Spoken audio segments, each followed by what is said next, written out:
Namaste. Myself, JVN Dr. K.K. Chaudhary, Department of Science and Technology, Faculty of Education and Methodology, Jyoti Vidyapeeth, Women University, Jaipur. Today we will discuss about our next session, that is the transport of carbon dioxide in the respiratory system. The course BSc B.Ed ZBC 4th semester, and the subject is animal physiology and endocrinology. We have already discussed about what is respiration, how the transport of oxygen takes place, what is the partial pressure, what is oxygen hemoglobin dissociation curve, and what are the factors which affect the binding capacity of the oxygen with the hemoglobin. Now, how the transport of carbon dioxide takes place. Under normal conditions, under normal resting conditions, each 100 ml of deoxygenated blood contains the equivalent of 53 ml of gaseous carbon dioxide, which is transported in the blood in three main forms. Means the CO2 is transported into the blood in three forms. But I have already told you that transport of oxygen takes place only into the two forms. First, dissolved into the plasma, and second, binding with the hemoglobin. But in case of carbon dioxide, the transport takes place by three methods. First, dissolved CO2. The smallest percentage, about 7%, is dissolved in blood plasma. On reaching the lungs, it diffuses into alveolar air and is exhaled. Understand? Only the 7% of the total CO2 transported, 7% is transported in the dissolved form, and it dissolved into the blood plasma. And when it reaches the lungs, it diffuses into alveolar air and is exhaled. How it diffuses into the alveolar air? How the diffusion of gases take place?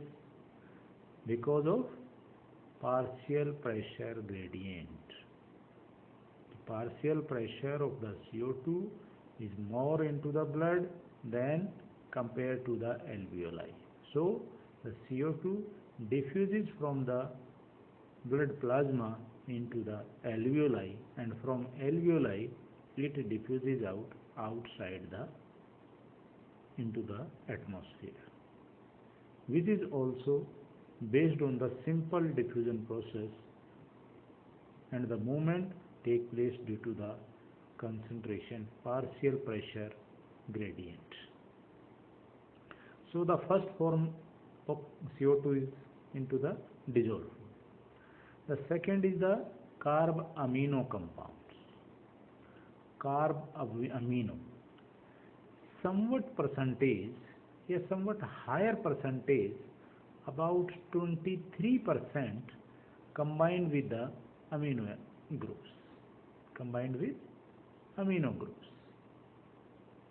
7% into the dissolved form and dissolved into the blood plasma, but 23% is somewhat higher than the first one, 23% combined with the amino group of the amino acids and protein in the blood to form carb amino compounds.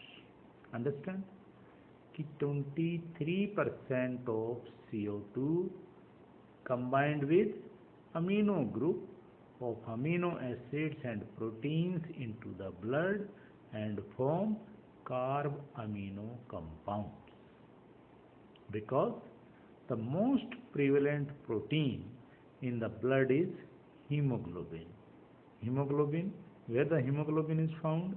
Into the RBC, inside the red blood cells. So most of the CO2 transported in this manner is bound to the hemoglobin. Okay.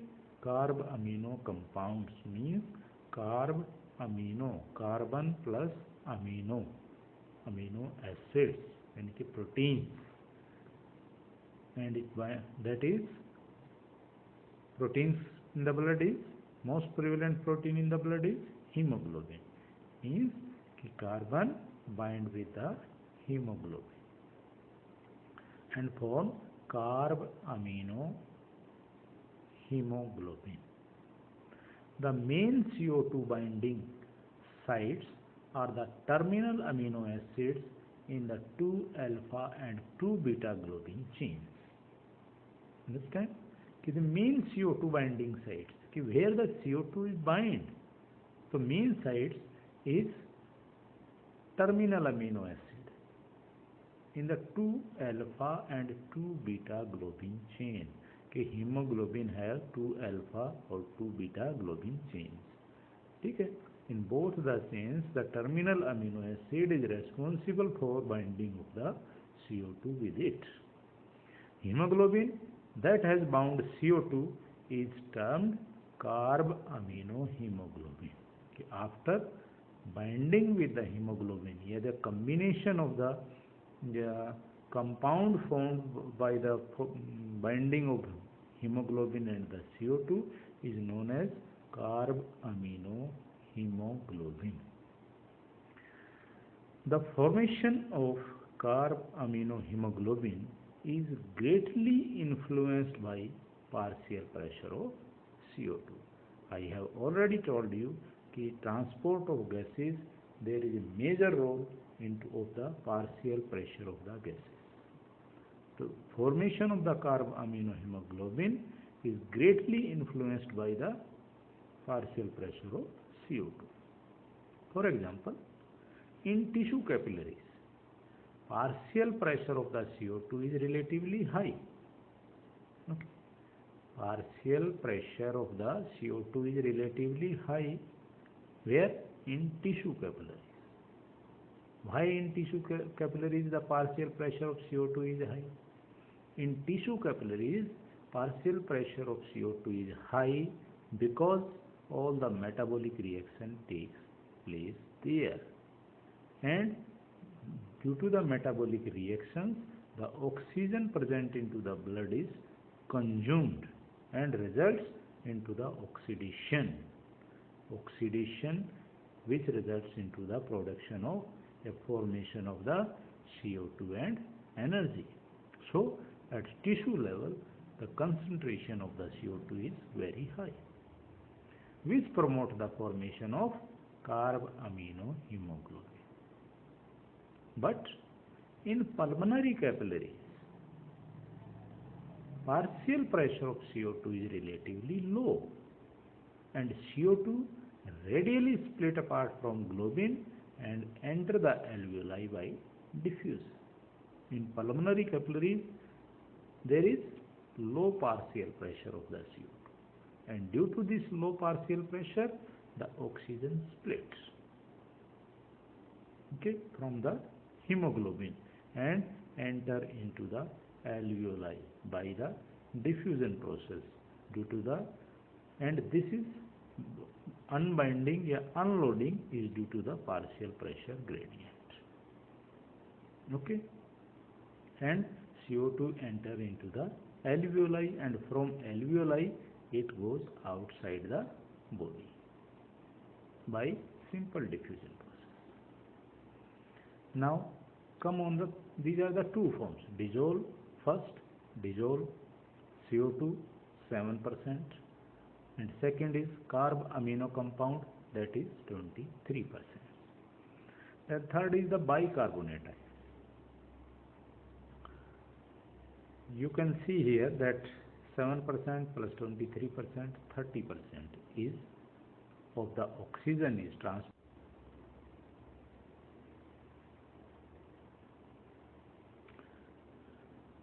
The total 7% plus 23% is transported by the two methods, dissolved form and carbamino compounds form.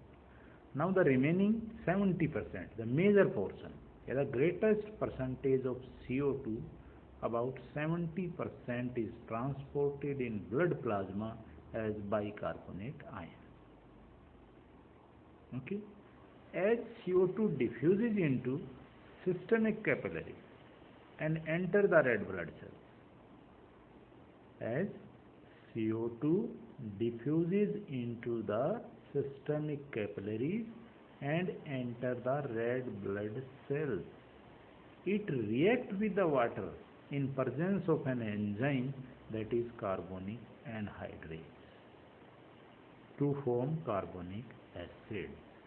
CO2 combined with water in the presence of the enzyme carbonic anhydrase, and there is formation of the carbonic acid. Carbonic acid which then dissociates into the hydrogen ion and bicarbonate ion. Okay? Understand? Ki CO2 combined with water and form carbonic acid, and this carbonic acid then break down into the hydrogen ion and the bicarbonate ion. Thus, as blood picks up CO2, bicarbonate ions accumulate inside RBC.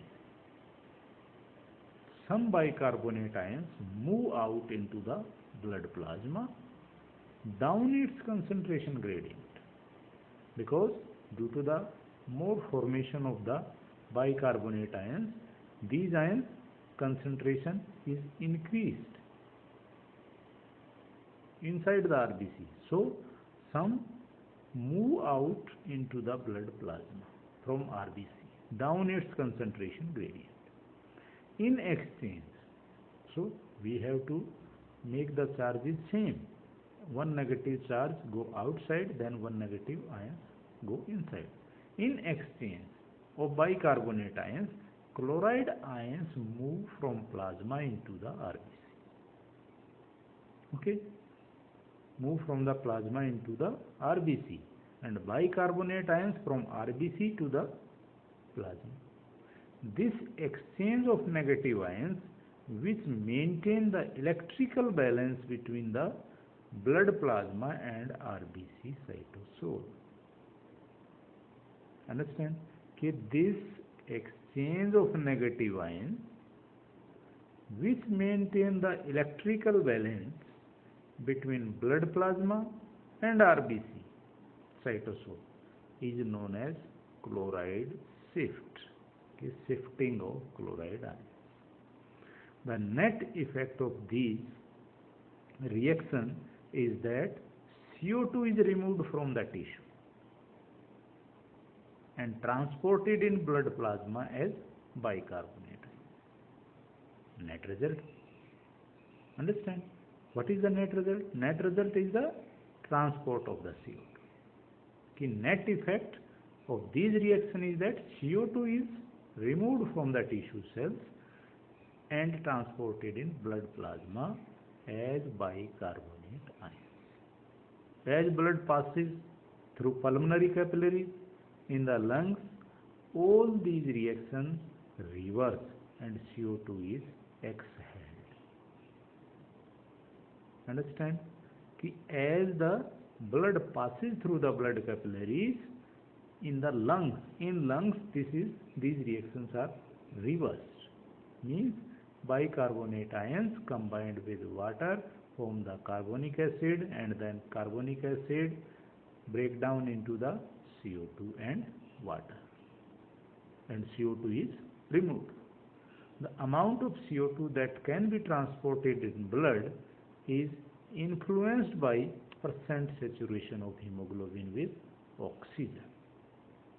Lower the amount of oxyhemoglobin, higher the CO2 carrying capacity of the blood. If there is less oxygen is bind with the hemoglobin, then hemoglobin carry more oxygen. A relationship known as the Haldane effect. Two characteristics of deoxyhemoglobin give rise to Haldane effects. First, deoxyhemoglobin binds to and thus transport more CO2 than does oxyhemoglobin.